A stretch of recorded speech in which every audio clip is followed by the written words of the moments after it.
અને હવે અન્ય સમાચારની વાત, અમદાવાદમાં યુવકે વેજ મંગાવતા નોનવેજ પીરસવામાં આવ્યું છે।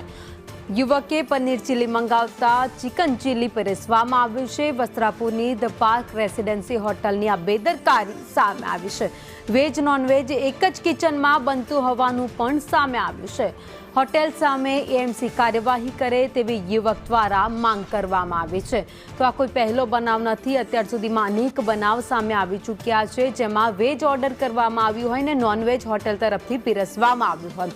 અમદાવાદની જ વધુ એક રેસ્ટોરન્ટ જ્યાં યુવક દ્વારા પનીર ચીલીનો ઓર્ડર આપવામાં આવ્યો હતો, પરંતુ ગંભીર બેદરકારી રેસ્ટોરન્ટની, જ્યાં તેણે નોનવેજ યુવકને પીરસ્યું છે। તમે આના બદલે જઈને આપી દીધો કે ખરાબ ટેસ્ટ આપી દીધો કે વોટ એવર કંઈ પણ આપી દીધો હતો ને તો અમારા માટે એક્સેપ્ટ।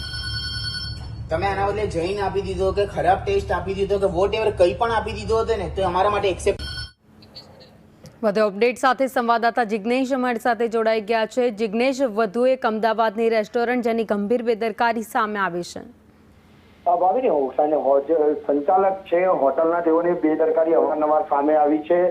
જે વસ્તુઓ પાર્સલ મંગાવવામાં આવે છે તેના અંદર કોઈ વખત સડેલું તો કેટલીક વખત કીડા કે ગરોળી સુધી નીકળી ચૂકી છે, પરંતુ હવે પ્રશ્ન એ સામે આવે છે કે જે ધ પાર્ક રેસિડેન્સી હોટલ છે ત્યાંથી યુવકે જે કહી શકાય કે વેજ જમવાનું મંગાવ્યું હતું, પરંતુ જે પાર્સલ આવ્યું તેમાં નોનવેજ આવ્યું હતું ને યુવકને જ્યારે આ વસ્તુ તેને ખાધી ત્યારબાદ સામે આવતા હોટલની જે બેદરકારી છે તેની જે બેદરકારી સામે આવતા કોર્પોરેશનના હેલ્થ વિભાગને તેને ફરિયાદ કરી છે અને સાથે આવી જે હોટલના સંચાલકો છે તેના વિરુદ્ધમાં કાયદેસરની કાર્યવાહી કરવામાં આવે, ગંભીર જે બેદરકારી દાખવી છે તે બદલ કોર્પોરેશન પગલાં લે તેવી માંગ કરવામાં આવી છે, પરંતુ અવારનવાર થતી આવી બેદરકારી અટકશે ક્યારે તે સૌથી મોટો પ્રશ્ન છે।